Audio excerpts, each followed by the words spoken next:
Hey, True Believers, Englentine here with another batch of new book reviews. Yeah, at this recording, all of these books are available on the shelf, and if you're coming to it late, then by all means, they're in the back issue bin. So check these out. And while I can't really say, I don't think you're going to have a problem on these particular issues finding them in the back issue bin. I don't think these are going to sell out and cause a run or anything. Anyway, let's get down to it. First up is Hawkeye, and my comment on the cover is really simple. I know what they're going for, they just didn't succeed. An upside-down Hawkeye shooting an arrow, it should look cool, and instead it looks like he got his legs amputated as he was trying to shoot somebody. Didn't very much work, especially with the stark white cover, by the way.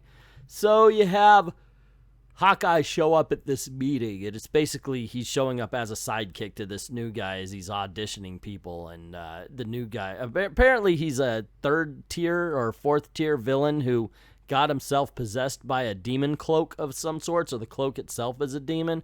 It didn't really make it clear. And when he's discovered, he starts beating up on all the henchmen, and the bad guy gets away. Later, he shows up in the court and he's watching the henchmen get judged, and it's like he's like, oh my gosh, I can't believe it, it's all the poor people that dude, you put them down. What'd you think was gonna happen? And they're criminals. It's not like somebody was picked up because they jaywalked or anything.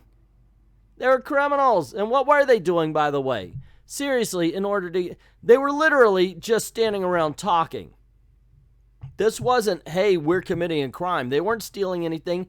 They were just sitting around talking, and Hawkeye broke them up and somehow arrested them. I guess that's a Avengers privilege. I'll arrest you for talking. What are you going to get them on? Parole violation or something? It doesn't make sense. That whole, you know what? I didn't even think about that when I read it. Now it just occurred to me that they were literally just standing in a room talking. Sure, they were talking about, haha, I need henchmen. Maybe you get conspiracy or something. But come on, dude. And then you act all smug. Oh, and by the way, they write Hawkeye really smug in this, and I guess it's supposed to show I've got a cocky attitude.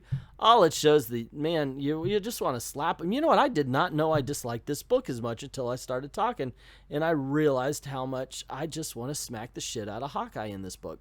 Constantly. Seriously. Oh, some guy in a Ronin suit shows up and kills some bankers and steals a briefcase. And that has Hawkeye and Winter Soldier show up, and they're like, did you murder this guy? Dude, you know him. Okay? You know Clint Barton. Can we act like you guys know him? It's freaking ridiculous. This book is written as if there is no history to Hawkeye or Falcon or Winter Soldier or anybody. This book is freaking ridiculous. Honestly, I was going to say it's an average book, easy to read, throw it away afterwards kind of thing. But in all honesty, this book sucks. The more I talk about it, the more angry it's making me. So I'm going to stop. Let's move on to the next one. Batgirl 42. Let me tell you about all the Batgirls I've read. And I haven't read a lot. Like I read the first couple of issues Castellucci wrote, and then I just ran out of money. I couldn't buy comics for a while. So I got to tell you, I read Female Furies last year, and it was one of the worst pieces of crap I've ever read. So I didn't have high hopes. I really had no hope at all for Batgirl. And it's good. What happened? What happened to Female Furies? Now I'm pissed off for a different reason. We could have gotten a great Female Furies story from this woman instead of that shit that we ended up getting. In this case, Batgirl's fighting Oracle. Now, this I just jumped into, so there's a backstory I need to pick up. This is like the third or something issue of this particular storyline. And I feel like missing something. But the thing is, it explains everything I need to know. Okay, Oracle became sentient. Her program became sentient and is now trying to kill Batgirl. And Oracle is overconfident because Oracle knows all the Batgirl's moves. There's nothing she can do that Oracle can't already predict. That's the basics of this whole thing. That's the basics of the story. Otherwise, it's pure action and character through action, which is always a welcome thing. I enjoy that. That's what I look for in a comic book, and that's what I kind of gauge a good comic to be. If you could tell me about who these people are at the same time I'm watching them flip around and beat each other up, all the better for it. But once again, I've got to go to the writing. Look, it's not Shakespeare. This isn't going to be remembered in 100 years, seriously. But it's still at least entertaining. It's enjoyable. And moreover, there's respect for the character. And none of that was in the Female Furies, yet it's present here. I like the Fourth World. Why couldn't we have this kind of respect for that? If you're not reading Batgirl, you should. And I understand there's not as much draw now that Tom King's off of Batman. Before, it would be easy. Hey, you want a Bat Family book that's good? Forget the Tom King Batman. Come over and read Batgirl. Same as Superman with Brian Michael Bendis, and go read Supergirl instead, which you could still do. I understand there's not much of a sell here, but check it out. If you haven't, maybe even if you want to, wait until the storyline's over, so it's got a clear #1 issue for the next storyline or whatever. Either way, this is something I do recommend. Have you ever been telling people that you liked something and then you realize, wait a second, I haven't neither seen or read or heard of anything about it for a long time? Well, I would tell you, oh yeah, I liked Grendel, but I haven't read Grendel in probably about 30-something years. It's been a while. It really has. I'm glad to see Matt Wagner still writing it. You know, it's kind of a Savage Dragon thing, I guess, except for I know it hasn't been constant. So I picked this book up, and I see him laying on a slab here, and I'm like, oh, okay, so I missed something. Maybe this is going to be a little bit difficult. No, it isn't. The first few pages is all about catching the reader up to what's been going on through dialogue with and diagnostics and all that kind of stuff. Well, when you did this and you did this and this is what happened this issue. Oh, you remember that issue? Yeah, okay, fine. Everybody caught up? Okay, good. Let's get on to the primary story where I'm looking for a world that my people can live on. And that's it. That's what he's doing. He's going about and he's checking out everything, and they have a little discussion here about being a warrior and what does that mean and so forth and so on. It's not bad.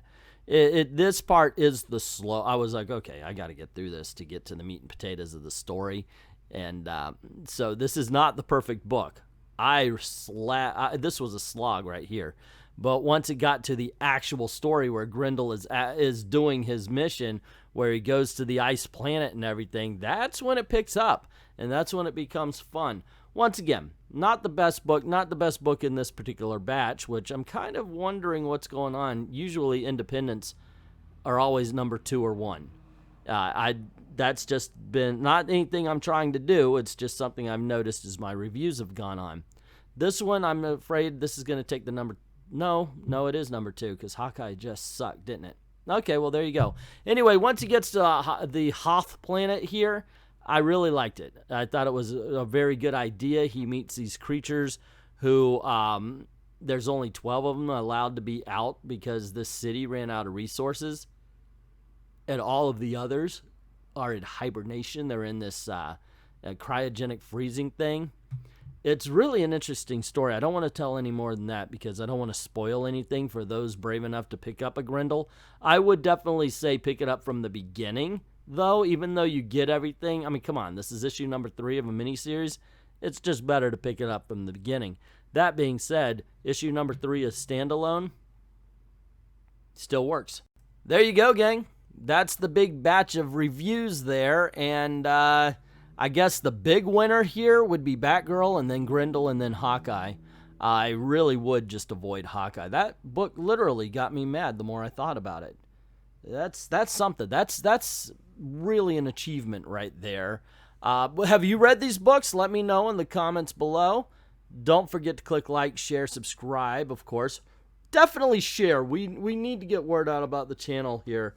I want to make sure that we're at 1,000 by June as far as subscribers are concerned. Anyway, yeah, share. If you haven't done it already, subscribe, ring that notification bell, make sure that your notifications are on for all as far as Google and YouTube are concerned. And if you haven't done it already, go on over to PayPal or Ko-Fi. Drop $1 in the tip jar. It helps out the channel. I'd like to thank everybody who's already done that. And to everyone, all of the true believers, thank you very, very much for watching.